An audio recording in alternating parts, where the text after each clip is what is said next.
Olá para você que está nos acompanhando no portal Banda B. Está começando mais um Fique Sabendo aqui no portal.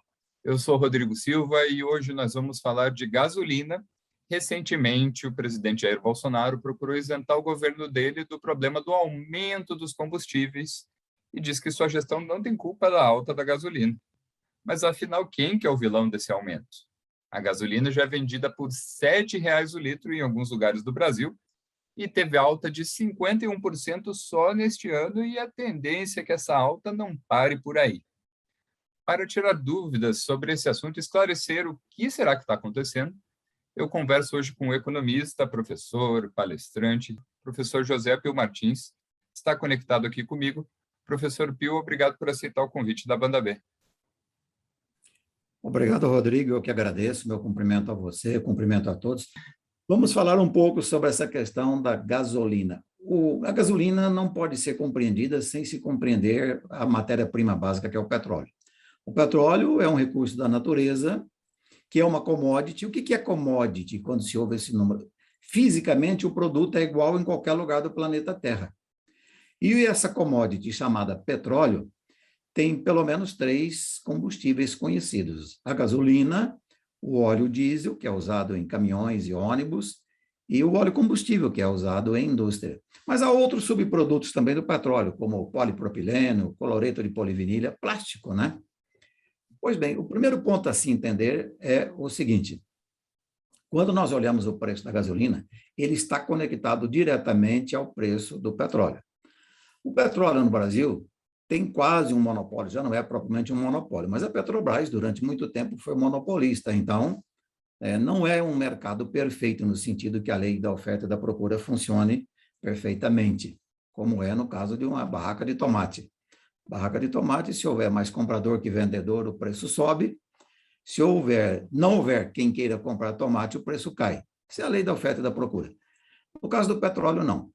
Mas o que acontece é o seguinte: primeiro ponto, o mercado de petróleo tem que ser analisado do ponto de vista mundial, porque a Petrobras é uma empresa mundial. A Petrobras tem financiamento no exterior, tem acionista no exterior, ela importa petróleo, ela exporta petróleo, e é uma commodity, então o preço interno depende muito do movimento mundial do petróleo e seus derivados. Esse é o primeiro ponto. Um segundo ponto: uma coisa é o aumento do preço da gasolina. Podemos falar do aumento do preço do diesel, do aumento do preço do combustível, mas fiquemos no aumento do preço da gasolina. Uma coisa é o tamanho do preço. O preço pode ser alto e pode não aumentar nem diminuir por muito tempo. Aí não estaremos falando de aumento, mas ele é alto. Como o preço pode ser, num dado momento, baixo, e também não aumentar nem subir durante muito tempo. O preço da gasolina no Brasil, é preciso entender que a quase metade é carga tributária. Quase metade. Quando você fala em R$ 6, R$ 7 no preço da gasolina, isso não é um valor que o consumidor paga na bomba, ali no posto de gasolina, para remunerar a cadeia produtiva. Metade desse dinheiro é para remunerar o setor estatal, é tributo. Então, esse é o primeiro ponto. O tamanho do preço em si é muito grande no Brasil por causa da carga tributária, que é quase metade do preço da gasolina. Ponto número 1. Ponto número 2. As variações dos derivados de petróleo dependem das variações do barril de petróleo. E aí vem aquela história. Neste ano já houve aí muito aumento, mas é preciso entender algumas coisas. Vou dar aqui alguns números que servem para pensar nesse assunto. Por exemplo, nós tivemos uma pandemia 2020 que seguiu 2021. Então, 2020 foi um ano atípico no mundo inteiro, que essa pandemia pegou o mundo todo. Mas se nós olharmos, em agosto de 2018, vamos pegar o mês de agosto, porque estamos em agosto de 2021. Em agosto de 2018, o preço de um barril de petróleo era 70 e poucos dólares, 73, 74. Um ano depois tinha caído para 60 dólares. Pois bem, ele caiu para 60 dólares em agosto de 2019. No mundo, a pandemia já começou ali no fim de 2019. Veio a crise mundial, veio a pandemia em novembro, e o mundo quase parou. Quando foi? Na verdade, em abril de 2020, estava 23 dólares o barril. Então, veja, um barril que era 74 dólares, 73 dólares em agosto de 2018, Em abril de 2020 estava 23 dólares. Mas em agosto de 2020, com o anúncio de que a vacina iria aparecer, ano passado começou a haver notícia de que apareceria vacina em agosto. A notícia começou a aparecer em agosto de que viria vacina ali por novembro. Esse movimento já fez o preço do petróleo quase dobrar. O barril de petróleo saiu de 23 dólares em abril de 2020 para 44 dólares em agosto. Então, veja você ali, quase dobrou o preço do barril de petróleo. Agora, em agosto de 2021, ele está a 74 dólares. Repito, em abril do ano passado, o preço de um barril de petróleo era 23 dólares. Agosto de 2021, 74 dólares. Então, o aumento em si é explicado essencialmente por esta variável. Agora, o tamanho do preço da gasolina, quando você compara com outros países, e eu já vi notícias dizendo, mas no Brasil, a gasolina é cara, comparada com outros países. Insisto, metade do preço é tributo. Por que o presidente da República andou aí falando dos governadores, aquela coisa toda? Porque uma grande parte do preço da gasolina, do óleo combustível e do óleo diesel é o tributo estadual, o ICMS. Tanto é que lá em Brasília, o governador resolveu baixar o ICMS. Então, esse é o fato essencial. Há outros aspectos aí, mas esse é o fato essencial. Então, o fato essencial do aumento do preço está na cotação da moeda internacional, no caso do dólar. Está no preço em dólar do barril de petróleo. Esse é o ponto número 1. Você quase entrou no ponto número 2. Se a Petrobras é uma empresa internacional e se o preço do dólar, se a taxa de câmbio, por exemplo, é de R$ 4,90 e o preço do petróleo é 1, então você tem o preço do petróleo em dólar e tem a taxa de câmbio, que é o preço que os brasileiros pagam para comprar dólares. Então, o que acaba acontecendo é que, de repente, vem uma crise, o dólar vai para 5,50. Ainda que o preço do barril de petróleo não mude, em reais ele muda. Pega o caso do trigo. Nós comemos pão e comemos macarrão. O sujeito importa uma tonelada de trigo. O preço do trigo não mudou, mas o dólar, que há pouco tempo era 3,50, chegou a quase 6 reais. Então, em reais para o importador, o preço do trigo quase dobrou. Aí subiu o preço do macarrão, o preço do pão e de tudo que deriva do trigo. É a mesma coisa com o petróleo. Você tem duas grandes variáveis. O preço do barril de petróleo, que são 159 litros, né, em dólar, e o preço do dólar, que é a taxa de câmbio. Se os dois aumentam simultaneamente, aí é mortal. Explica por que a gasolina rapidinho passou dos 6 reais e eu já ouvi dizer que há lugares aí que ela está perto de 7 reais. Talvez lá no Acre, os estados têm algumas diferenças por causa da logística, da distância, esse tipo de coisa. Petróleo não é um produto fácil de transportar. A gasolina não é fácil de transportar. Um desses lugares que está 7 reais é o Rio de Janeiro mesmo, Copacabana, tem alguns postos que estão acima dos 7 reais. Está um preço bastante elevado. Existe um problema local, que aí é no varejo, porque o petróleo é uma cadeia. Você tem a Petrobras, tem algumas refinarias, a grande produtora é a Petrobras, tem as refinarias. A Petrobras define o preço na refinaria. Dali para frente tem a distribuição, o transporte, a armazenagem, logística e o posto de gasolina, que é um prestador de serviço, que são milhares no Brasil. Então, depende de onde estiver o posto, o preço é um pouco maior, um pouco menor. Se o posto estiver no Acre, é uma coisa. Se ele estiver do lado de uma refinaria da Petrobras, é outra coisa. E, professor, falando sobre uma questão bem importante também, que são os tributos que incidem sobre os combustíveis. Sempre há o tributo, tem o ICMS, que varia de região para região, mas gostaria que o senhor explicasse um pouco como que isso funciona. O que acontece é o seguinte, até a Constituição de 1988, o ICMS chamava ICM, Imposto sobre Circulação de Mercadorias. O que é esse S? Foi acrescentado depois da Constituição de 88, na verdade, em 89, foi acrescentado um S, Imposto sobre Circulação de Mercadorias e Serviços, para tributar o que não era tributado praticamente. O próprio combustível, tinha um outro tributo, telefonia e energia. E até água, se quiser, podem tributar. E esse imposto é estadual. Você pega o caso da Copel. Se você consumir R$100 de energia na Copel, a Copel mesmo fica com 71. 29 é para o governo do estado. Eu estou falando só do ICMS. R$29 sobre 71, faça a conta, dá 40%.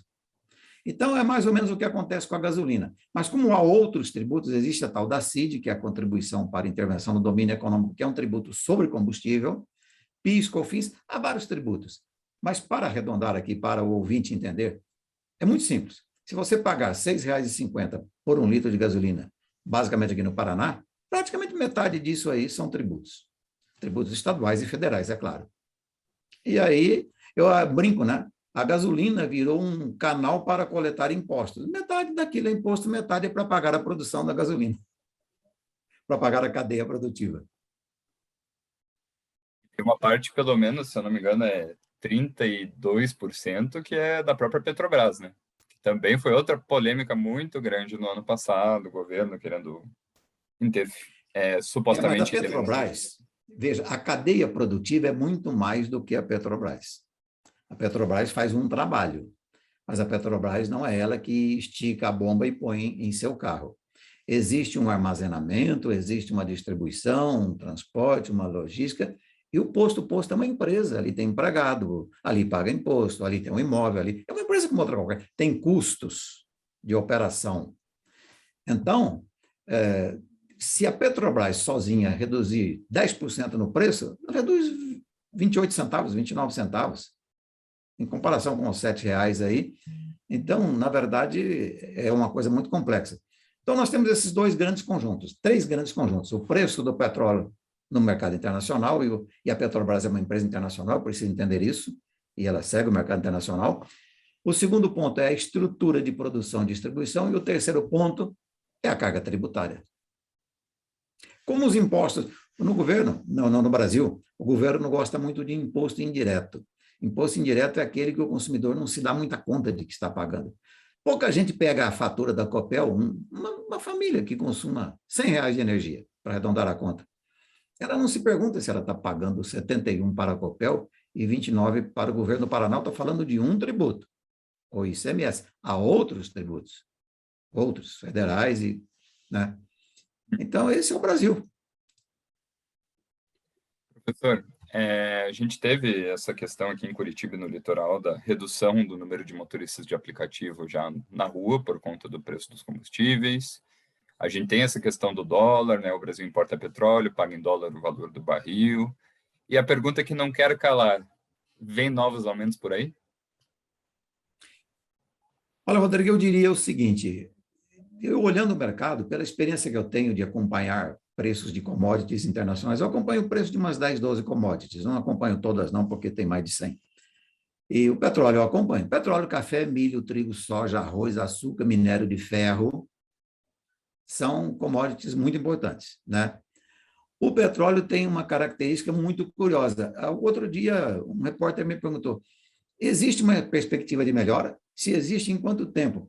E eu disse o seguinte, olha, dois fatores vão dificultar a queda nos preços do petróleo e de seus derivados. Por óbvio, a gasolina está no meio. O primeiro é que o consumo mundial tende a aumentar à medida que a pandemia vai sendo vencida, né? E a economia volte a crescer.